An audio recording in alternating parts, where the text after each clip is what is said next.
Hello students, welcome you all to online classes. This is your history video. As you know, last history video we are reading lesson 1, the modern periods. So, let's continue this lesson. Firstly, you open your book. In your book, page number 5, lesson 1, the modern period. As you know कि last videos में मैंने आपको lesson यहाँ तक समझा दिया था. आज चलिए इसी के आगे हम लोग लेसन अपना कंटिन्यू करते हैं. So every student will start with your book, okay, and आपके हाथ में पेंसिल भी होना चाहिए. Periodisation in history, okay, history में किस तरह से समय को बताया गया है वो बता रहे हैं इसमें. Historian had divided history into broad time period on the basis of some distinctive characters. This is called a periodization. उन्होंने अलग अलग हिस्सों में बांटा गया है उनके कैरेक्टर के according. It simplifies the study of history and highlight important trends of development within a particular period. और इस टाइम पीरियड में बताया गया है कि उस समय क्या क्या मेन बातें, महत्वपूर्ण तथ्य कौन कौन से थे और कौन कौन से डेवलपमेंट हुए थे उनके बारे में जिक्र किया गया है. Period reflects our idea about the past. They reflect the significant changes and are called from one period to the next. हमारे जो पीरियड्स होते हैं, जो हम टाइम पीरियड बांटते हैं, वो हमारे आइडियाज को जो पास्ट के अकॉर्डिंग में उसको क्या करते हैं, इफेक्ट करते हैं, प्रभाव डालते हैं. पता लगता है कि हमारे last time period, past period में क्या हो रहा था और अब क्या है. जैसे कि for example, British establish their rule over India gradually over a period of time. There are many events that occurred over a of time and can not dated specifically, hence periodization became important to study our history. जैसे कि हम लोग कहते हैं कि हमारे भारत में अंग्रेजों का शासन था, यानी ब्रिटिश रूल था, और उस ब्रिटिश रूल में बहुत सारे डेवलपमेंट भी हुए थे, बट वो डेवलपमेंट स्पेसिफिकली किस डेट में हुए थे ये बताना मुश्किल है. बट हम ये तो कह सकते हैं कि वो ब्रिटिश टाइम पे हुए थे. तो इसलिए कहा जाता है कि पीरियडाइजेशन जो होता है वो हमारी हिस्ट्री के लिए बहुत जरूरी है. N outline of the frame, James will के बारे में जैसे कि है. James Mill, the Scottish economist, the political philosopher, in his book A History of British India in 1817, classified the Indian history into three different periods, namely Hindu, Muslim, and the British. According to him, before the advent of British in India, Indian were ruled by the Hindu and Muslim rulers. There are many social evils in the society, such as the religious of intolerance, caste discrimination, and the superstitious practice. तो James मिल के हिसाब से क्या था, उन्होंने एक book लिखी थी.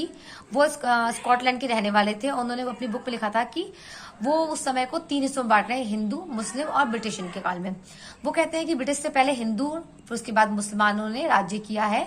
और उस समय का पहले का समय जो हिंदू मुस्लिम के टाइम का था वो बहुत ही बेकार समय था. लोग वहां पे बहुत सारी पुरानी रूढ़ी रिवाजी बातों को मानते थे, कुछ भी अच्छा नहीं था.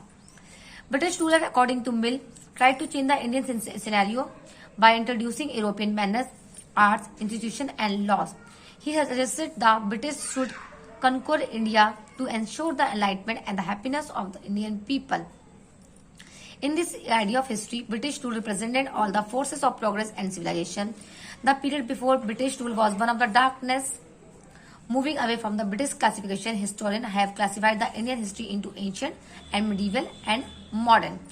तो ब्रिटिश वो मिल की बात को मानते हुए कहते हैं कि हाँ ठीक है, हमारे आने से पहले, ब्रिटिश के आने से पहले इंडिया में बिल्कुल बेकार था, एक अंधकार में था, कोई भी चीज अच्छी नहीं थी, सब कुछ पुराने समय के हिसाब से चलता था.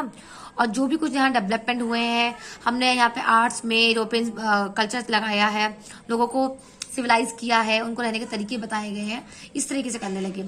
और लेकिन उन्होंने इस बात को भी नहीं माना. उन्होंने कहा कि हम इंडिया को 3 जानकारी प्राप्त करने के लिए हम हिस्ट्री को 3 हिस्सों बांट सकते हैं, Asian, medieval and modern history के बारे में.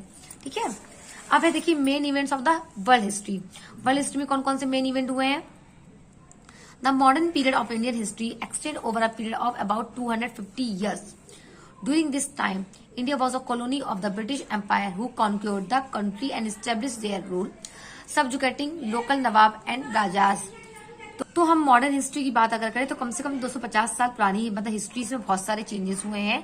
और उस समय की बात है जब हमारे इंडिया पे ब्रिटिश ने अपनी कॉलोनी बना ली थी. कॉलोनी का मतलब होता है बच्चों, ब्रिटिश ने जिन जिन राज्यों को अपने अंदर में अधीन कर लिया था और फिर उनसे वो वहां पे काम करवाते थे, उनसे वो पैसा अपना कमाते थे. वो जगह, वो देश जिनसे ब्रिटिश को फायदा होता था, जिनको पैसा कमाते थे वो. और कह रहे थे उस समय कौन कौन लोकल लोग थे, नवाब और राजा रहा करते थे. They establish control over the economy and society, collected revenue to meet all their expenses, bought the goods they wanted to at low prices, produced crops they needed for export. Due to all these reasons, many historians refer to the British period as a colonial period. तो बताया जैसे कि मैंने colony बना रखा था, colony का मतलब ये होता है कि वो आप उन्होंने पूरा हमारी इकोनॉमी पे पूरा राज्य कर रखा था। साथ ही साथ वो क्या करते थे, हमारे इस देश से सस्ता सामान लेके जाते थे और अपने देश में महंगा सामान बेच दिया करते थे, और अपने फायदे की जो जो उनको क्रॉप्स फसल चाहिए होती थी उसको हमारे भारतवासी कृषकों के द्वारा उनको पैदा करवाया करते थे।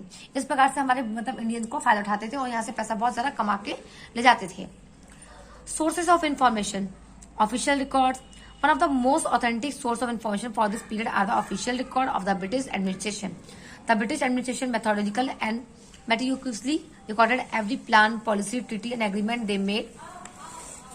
Moreover, the British preserved all the important documents. For this purpose, they set up record rooms along with all administration institutions like collectors, secretariats, and law court.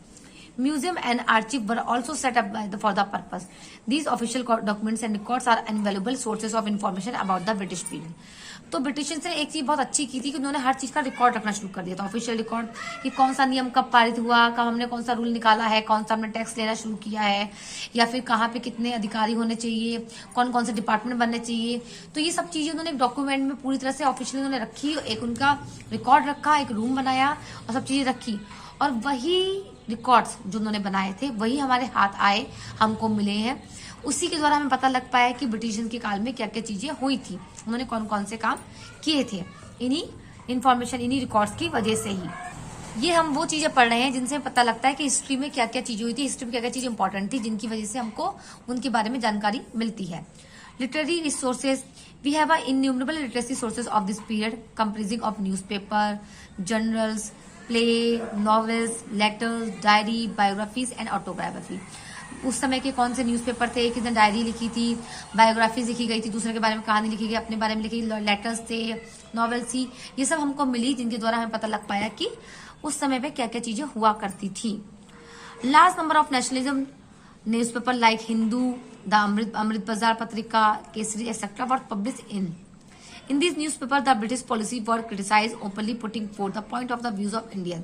उस समय जब ये सब अखबार निकल रहे थे तो उसमें अंग्रेजों के द्वारा चलाई गई जो भी पॉलिसीज थी उनके बारे में बहुत आलोचना की गई थी, उनको बुरा बताया गया था। Novels, essay, poem are also aroused national consciousness. Some of the important nationalist writers of the period were Rabindranath Tagore and Bankim Chatterjee, who wrote in Bengali, Vishnu Sasi Chimpukal, a Marathi writer, Bhartendu Harshan, who wrote in Hindi, and Subramaniam Bhartiya, Tamil writer. We also have diary of people and autobiography of public figures. Newspapers are also important sources of information about political and social affairs. यानी कि कुछ हमारे writer थे, किसी ने बंगाली में लिखा, किसी ने मराठी में लिखा, किसी ने तमिल में लिखा, किसी ने हिंदी में लिखा, तो उनके द्वारा लिखी गई किताबें ही आज हमको उस समय की हिस्ट्री के बारे में बताती है। Besides literacy sources, photographs, painting, maps, and statues are also important sources of information of this period. They give us a glimpse of the society, lifestyle, dress, and culture of those times, allowing us to understand how Indian society and culture was getting transformed due to the British influence. इन सब के भी अलावा हमें क्या क्या मिली, कुछ photograph मिली, paintings मिली, map हैं, statues हैं, उनसे हमें पता लग पाया कि उस टाइम पीरियड में किस तरह के ड्रेस कोड था, लोग कैसे कपड़े पहनते थे, क्या चेंजेस हुए हैं और कल्चर कैसा था, लोग कैसे त्योहार मनाते थे। ऐसी बहुत सारी चीजें हैं जो हमें इनके द्वारा प्राप्त होती है, पता लगती हैं। ठीक है, तो आज की वीडियो में बच्चों मैं इतना लेसन पढ़ा रही हूँ। तो आपको कुछ चीजें इसमें जैसे कि दी हुई है, डू यू नो में, ये सब चीजें बहुत इंपॉर्टेंट है, आपको लिखनी है, अपनी कॉपी में भी इनको मेंशन करना है। इसके बेस पे आपको क्वेश्चन भी मैं दूंगी एग्जाम्स में। ठीक है, तो इनको बहुत ध्यान से पढ़िएगा। जैसे कि मैंने आपको जेम्स मिल के बारे में कहा था निकालने के लिए, आपने जेम्स मिल के बारे में कुछ 4 लाइनें निकाली होंगी, वो लिखना है आपको।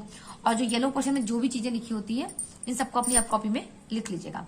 इसके आगे का लेसन मैं आपको नेक्स्ट वीडियो में पढ़ाऊंगी।